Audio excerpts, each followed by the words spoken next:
कहानी की शुरुआत एक सुनसान सड़क से होती है, जहां हम एक लड़की लीसा को देखते हैं। वो सड़क के बिल्कुल बीचों बीच लेटी हुई है, जैसे अपनी जान देने का इरादा कर चुकी हो। कुछ ही देर में एक कार उसकी ओर तेजी से बढ़ती है, लेकिन जैसे ही वो गाड़ी करीब आती है, मौत के डर से लीसा का हौसला टूट जाता है और वो जल्दी से सड़क के किनारे हट जाती है। कार वाला आदमी रुकता नहीं, बस उसे देखता है और आगे निकल जाता है, जैसे उसने कुछ देखा ही ना हो। ये लड़की यानी लीसा अंदर से बुरी तरह टूटी हुई है। आज उसकी बेटी का जन्मदिन है। वो बेटी जो अब इस दुनिया में नहीं रही। अपनी बेटी के गम में लीसा की जिंदगी बिखर चुकी है। उधर जो गाड़ी उसे अनदेखा कर आगे निकल गई थी, वो कुछ देर बाद रुकती है। ड्राइवर, जिसका नाम एडमम है, अपने फैसले पर पछताता है और गाड़ी रिवर्स करके लीसा के पास लौट आता है। वो कार का शीशा नीचे कर पूछता है, क्या तुम ठीक हो? लीसा हल्की मुस्कान के साथ कहती है, हाँ मैं ठीक हूं, कुछ नहीं हुआ। एडमम बताता है कि ये इलाका बहुत सुनसान है और शहर काफी दूर है। फिर वो लीसा को लिफ्ट देने का प्रस्ताव रखता है। लीसा कुछ पल सोचती है, फिर उसकी गाड़ी में बैठ जाती है। सफर के दौरान एडमम उससे पूछता है, तुम इतनी दूर इस वीरान जगह में अकेली क्या कर रही थी? लीसा धीरे धीरे बताती है, आज मेरी बेटी का जन्मदिन है। वो अब नहीं रही। मैं बस उसे बहुत याद कर रही थी। अब इस दुनिया में कोई नहीं जिससे मैं अपना कह सकूं। एडमम हल्की मुस्कान के साथ कहता है, तो इसलिए तुम सड़क के बीचों बीच लेटी हुई थी? लीसा जवाब देती है, मैं मरना नहीं चाहती, बस एक बार अपनी बेटी से मिलना चाहती हूँ। तभी लीसा कार का रेडियो ऑन करती है। रेडियो पर न्यूज चल रही होती है। जंगल में एक सीरियल किलर घूम रहा है। उसने आज सुबह 2 और लड़कियों की हत्या की है। पुलिस के पास उसकी फोटो नहीं है, लेकिन इतना पता चला है कि वो गोरे रंग का आदमी है, जिसकी गाड़ी ब्राउन कलर की है और उसके दाहिने हाथ पर क्रॉस का निशान है। ये सुनकर लीसा सन्न रह जाती है। उसकी निगाह एडमम के हाथ पर जाती है, जहां सचमुच क्रॉस का वही निशान बना हुआ था। अब लीसा को समझ आता है कि वो किसी भयानक मुसीबत में फंस चुकी है। इससे पहले कि वो कुछ सोच पाती, एडमम अचानक ब्रेक लगाता है। लीसा का सिर डैशबोर्ड से टकराता है और वो बेहोश हो जाती है। जब होश आता है, तो वो खुद को एक लोहे के बंद बंकर में कैद पाती है। चारों तरफ ठंडी दीवारें, कोई खिड़की नहीं।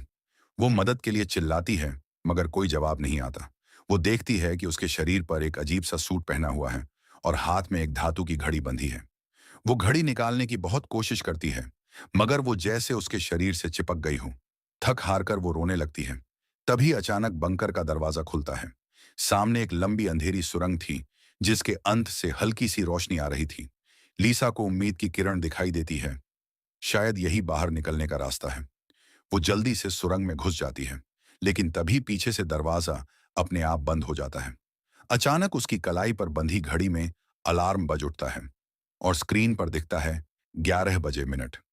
लीसा समझ जाती है कि उसके पास सिर्फ 11 मिनट हैं, वरना शायद वो हमेशा के लिए यहां फंस जाएगी।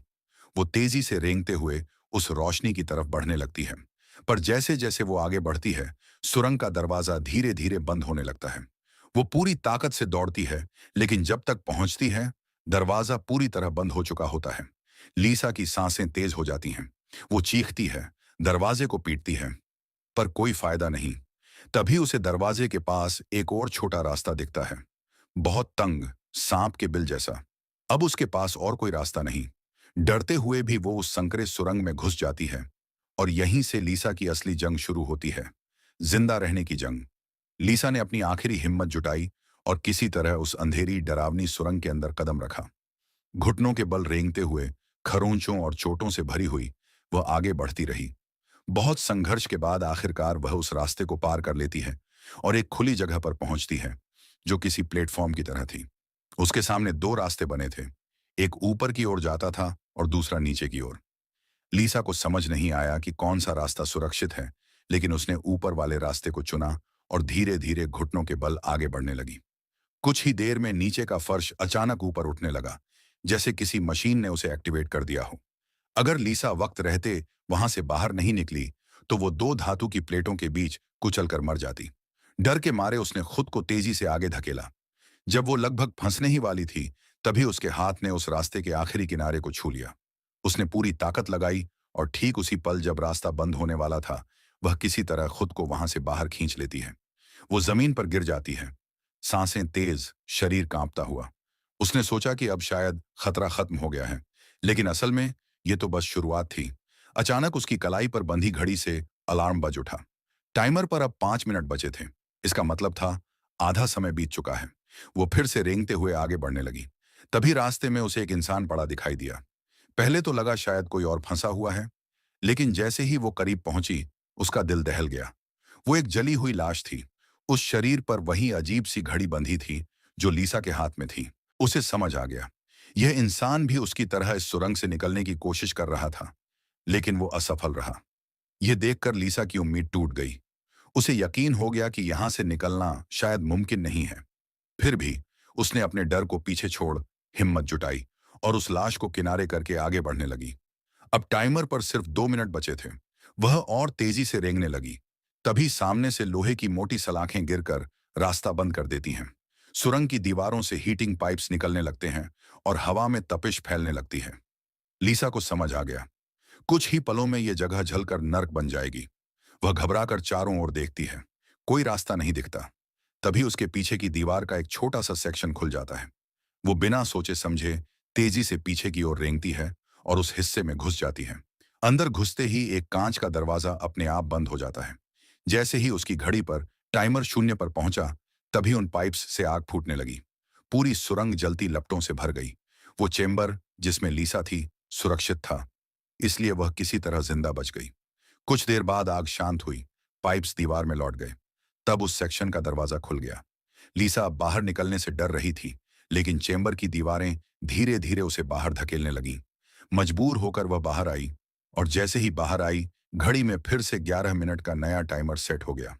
अब सुरंग का ऊपरी हिस्सा नीचे की ओर आने लगा, और बस इतना गैप बचा कि लीसा रेंग कर आगे बढ़ सके। वो पूरी तरह टूट चुकी थी।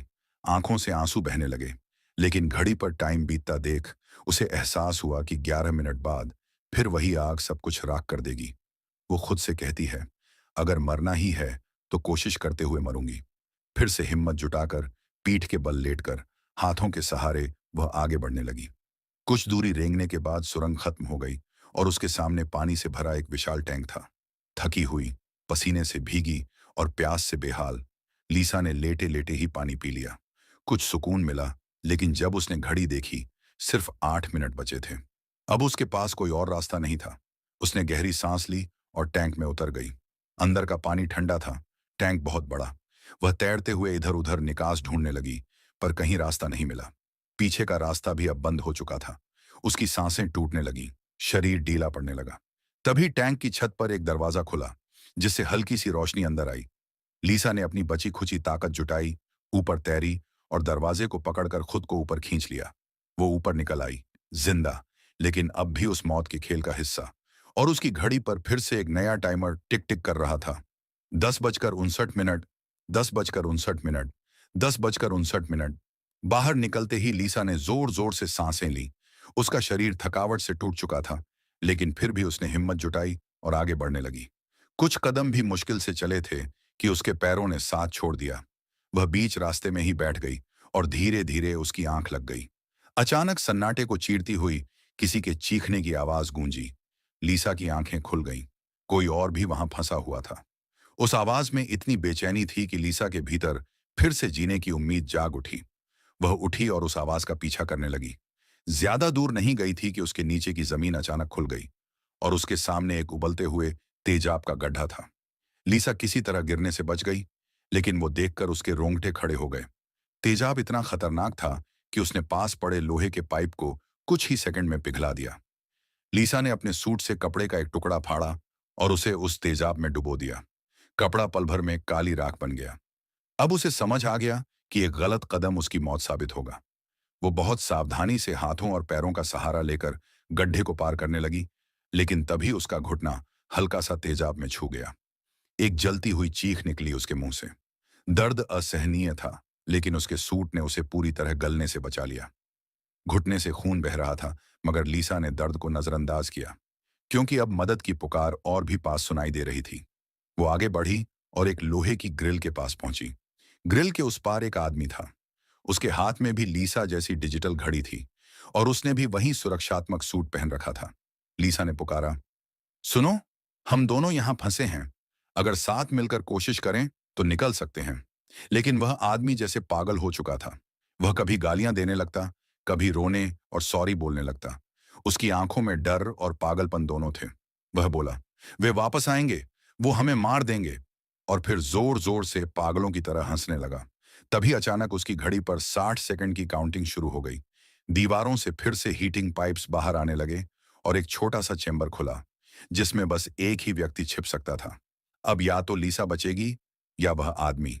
दोनों की ग्रिल एक साथ खुल गई। दोनों एक साथ उस चेंबर की ओर दौड़े। वहां पहुंचते ही एक जानलेवा संघर्ष शुरू हो गया। कभी लीसा उसे बाहर धकेल देती, तो कभी वह लीसा को। जैसे ही टाइम खत्म होने वाला था, लीसा ने पूरी ताकत से उसे लात मारी और खुद अंदर घुस गई। आदमी ने उसके पैर पकड़कर खींचने की कोशिश की, लेकिन तभी 60 सेकंड पूरे हुए और चेंबर का शीशे का दरवाजा बंद हो गया, जिससे उसका हाथ कट गया। आदमी दर्द से चिल्ला उठा। लीसा ने नीचे देखा। उसके कटे हुए हाथ पर क्रॉस का टैटू बना हुआ था। तभी लीसा को सब याद आ गया। वो कोई और नहीं बल्कि एडमम था, वही सीरियल किलर जिसने उसे कार में बेहोश किया था। अब लीसा की सारी उलझनें खत्म हो गईं। वो जिसे अपना कैदी समझ रही थी, दरअसल वो भी इस मौत के खेल में फंसा हुआ था। आदमी दर्द से चिल्ला उठा। लीसा ने नीचे देखा। उसके कटे हुए हाथ पर क्रॉस का टैटू बना हुआ था। तभी लीसा को सब याद आ गया।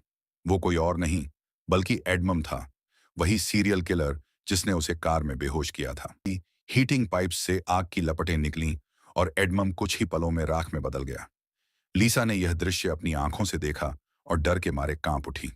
थोड़ी देर बाद एक सुरंग से एक रोबोट बाहर आया, जिसका चेहरा एक भयानक धातु का खोपड़ी स्कल जैसा था। लेकिन उसने लीसा को नुकसान नहीं पहुंचाया, बल्कि उसके घुटने के घाव को ठीक कर दिया।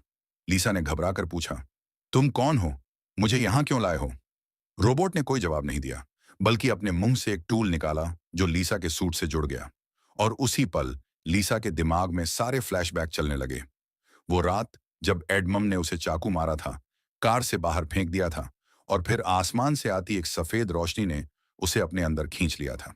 वो अब समझ चुकी थी, उसे एलियंस ने एडमम से बचाया था, लेकिन उन्होंने उसे इस गेम जैसी जगह पर क्यों भेजा? इसका जवाब उस रोबोट ने नहीं दिया। वह बस धीरे धीरे सुरंग में गायब हो गया। लीसा ने गहरी सांस ली।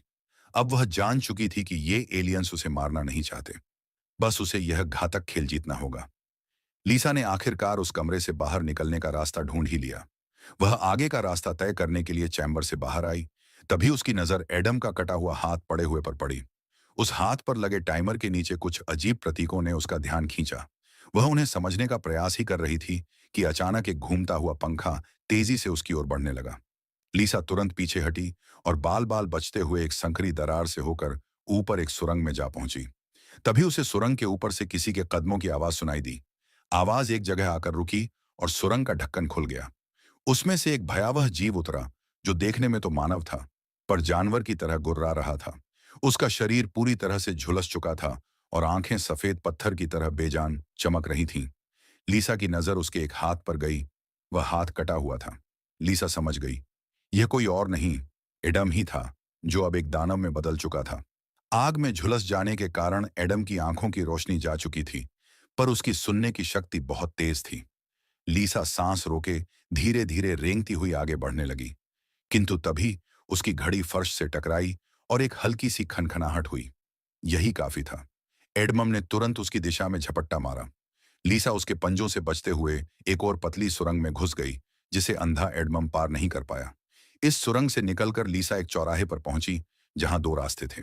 समय कम था और कोई संकेत नहीं। एक पल की सोच के बाद उसने अंदाजे से बाएं वाली सुरंग चुनी। सुरंग के अंत में एक कमरा था, जिसकी दीवारें पूरी तरह से शीशे की बनी थीं।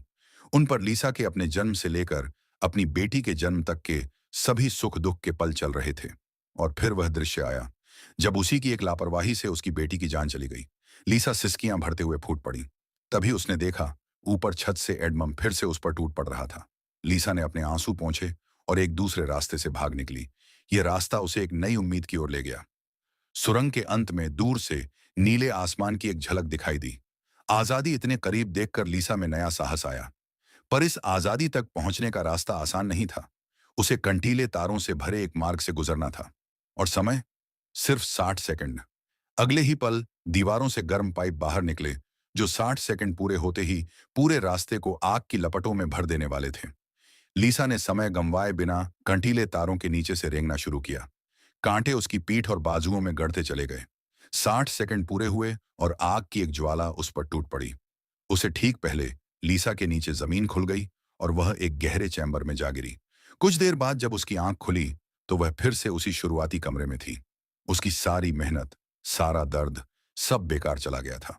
यह सोचकर लीसा पूरी तरह टूट चुकी थी। तभी वह रोबोट फिर से उसके घाव सही करने आ पहुंचा। लीसा ने उसे रोक दिया।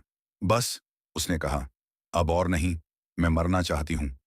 रोबोट ने उसकी बात मान ली और उसके मुंह से एक इंजेक्शन निकलकर लीसा की ओर बढ़ने लगा। तभी अचानक लीसा को एडम के हाथ पर बने वे रहस्यमय प्रतीक याद आए। एक झटके में उसे एहसास हुआ, वे यहां से बाहर निकलने का रास्ता बता रहे थे। उसने अपने खून से दीवार पर वे निशान बनाने शुरू किए। गौर से देखने पर पता चला कि वे तीर के निशान थे, जो दिशा बता रहे थे। पहला तीर बाएं को मुड़ा था, मतलब पहले मोड़ पर बाएं जाना था। दूसरा तीर दाएं को इशारा कर रहा था। लीसा की आंखों में एक बार फिर जीवटता लौट आई। अब उसे रास्ता पता चल गया था। लीसा को अब समझ आ गया था कि एडम के हाथ पर बने प्रतीक एक मार्गदर्शक मानचित्र थे। पहला तीर बाएं मोड़ का संकेत था और दूसरा दाएं का। उसे यकीन हो गया कि उसकी अपनी घड़ी के नीचे भी ऐसे ही प्रतीक होंगे, जो इस भूल भुलैया से बाहर निकलने का सही रास्ता दिखाएंगे। इस नई आशा के साथ उसने रोबोट से अपने घाव ठीक करने को कहा और एक बार फिर उस नर्क में उतर पड़ी। पहले से मालूम रास्तों से वह तेजी से आगे बढ़ी और उस तेजाब वाले गड्ढे के पास पहुंची। उसने जानबूझकर अपनी घड़ी तेजाब में गिरा दी, जिससे वह उसकी कलाई से अलग हो गई। घड़ी के नीचे वाकई वही प्रतीक थे, बस क्रम थोड़ा अलग था। उस जली हुई घड़ी को हाथ में लेकर वह उस जगह पहुंची जहां पहले उसने बाएं रास्ते को चुना था। लेकिन प्रतीकों के अनुसार सही रास्ता दायां था। वह तेजी से दाएं सुरंग में घुस गई। इस तरह अपनी कलाई पर बने नक्शे की मदद से वह एक के बाद एक सही रास्ता चुनती जा रही थी। तभी अचानक एडमम फिर से प्रकट हो गया और उसका पीछा करने लगा। लीसा ने चालाकी दिखाते हुए उसे गुमराह करने के लिए एक सुरंग में अपनी घड़ी फेंक दी और खुद दूसरी में छिप गई। एडमम घड़ी की आवाज का पीछा करते हुए गलत सुरंग में चला गया। जब लीसा ने फिर से अपनी कलाई पर नक्शा देखा तो उसकी सांसें अटक गईं। एडमम जिस सुरंग में गया था वही सही रास्ता था। अब उसके पास कोई चारा नहीं था। दिल पर पत्थर रखकर वह भी उसी सुरंग में घुस गई। वह सुरंग अजीब और डरावनी थी, जैसे किसी विशालकाय जीव का आंतरिक अंग।